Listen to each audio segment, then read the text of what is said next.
나는 오늘도 경제적 자유를 꿈꾼다. 청울님, 유대열, RHK. 나는 세상 기준에 휘둘리지 않는 진짜 나 자신이 되어 한번 마음껏 살아보고 싶었다. 돈을 벌어도 남을 위해서가 아니라 나 자신을 위해 벌고 싶었다. 그렇게 직장에서 나와 투자 세계에 뛰어들었다. 나는 투자를 시작한 지 3년 만에 월세 1,000만 원이 나오는 시스템을 만들었다. 40을 기점으로 내 인생은 완전히 달라졌다. 아무도 부동산을 사려 하지 않을 때 나는 전국을 다니며 나만의 기준과 원칙을 세우고 소신 있게 투자했다. 그런데 주변에서 불안하다고 한다. 이 아파트가 올해 들어서만 1,000만 원 가까이 올랐는데 더 오를까요? 앞으로 금리가 인상되면 아파트 값이 폭락하지 않겠습니까? 경기가 이렇게 안 좋은데 아파트만 계속 오를 수 있을까요? 너무 걱정이 됩니다. 바보야, 핵심은 공급이야. 집값을 변화시키는 요인이 무엇이라고 생각하는가? 보통 인구, 가계부채, 경기, 금리 등이라고 생각한다. 이는 잘못된 판단이다. 2000년 이후 서울과 부산, 대구세 도시의 아파트 가격은 완전히 다르게 움직였다. 이 말은 무엇을 뜻할까? 이 좁은 땅덩어리 안에서도 집값은 시기와 지역에 따라 천차만별로 움직인다는 의미이다. 인구, 가계부채, 경기, 금리 등으로 설명할 수 있을까? 부동산 가격을 움직이는 건 단 하나, 수요와 공급이다. 해마다 발생하는 새집 수요는 일정한 편이다. 주택산업연구원의 발표에 따르면 2018년 현재 우리나라는 매년 40만 채의 주택을 새로 지어야 한다. 총 인구의 0.8% 수준이다. 1990년대만 해도 매년 50만 채를 지어야 했다. 지역별 인구에 비례한 수요보다 공급이 많이 부족할수록 그 부족한 기간이 오래 누적될수록 집값 상승은 커진다. 전국 아파트 인허가 실적을 보며 공급에 따른 집값 변동을 살펴보자. 공급으로 부동산의 사계를 파악하라.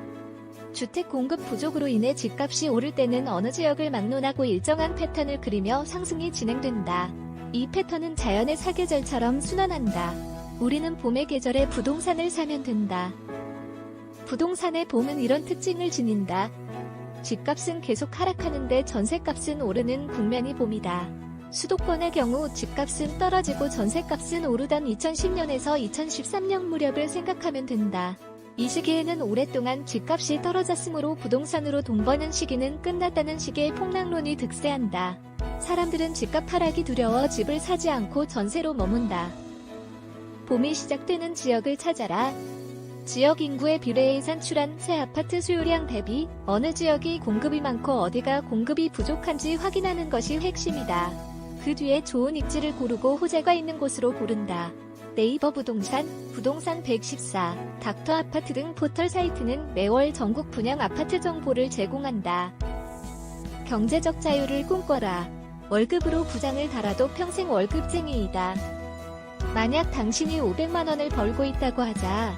월세 등으로 매월 고정 수입이 또 있다면 당신의 삶의 자세가 얼마나 당당하고 넉넉해질 것인가? 생각만 해도 신나지 않은가? 다음은 저자의 후배가 자신의 삶을 진단하고 따끔하게 혼내달라고 찾아왔을 때 저자가 후배에게 했던 질문이다. 하는 일에 만족하니? 회사에서 인정은 받고 있니? 현재 월 수입은? 수입이 끊겼을 때 대안은? 현재 하고 있는 재테크는? 가족관계는 어떠한가? 시간과 일정을 잘 관리하고 있는가? 삶을 성찰하고 생각을 발전시키는 툴을 갖고 있는가? 책을 얼마나 많이 읽는가? 주로 만나는 사람은 누구인가?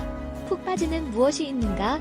타인에게 도움을 주는 무엇을 갖고 있는가? 가치 있는 꿈과 목표를 갖고 있는가? 당신의 인생은 몇 점인가? 한 개의 질문당 10점 만점으로 계산의 합계를 더해봐라. 자신있게 100점이라 할 수 있는가?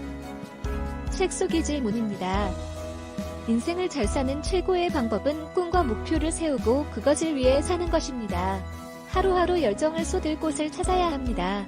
그것을 찾지 못하면 언제까지고 삶의 구경꾼으로 머물러야 할지 모릅니다. 내가 무엇을 해야 할지 모르겠다면 플레이 스토어에서 책 속의 질문을 다운받으세요. 구독, 좋아요도요.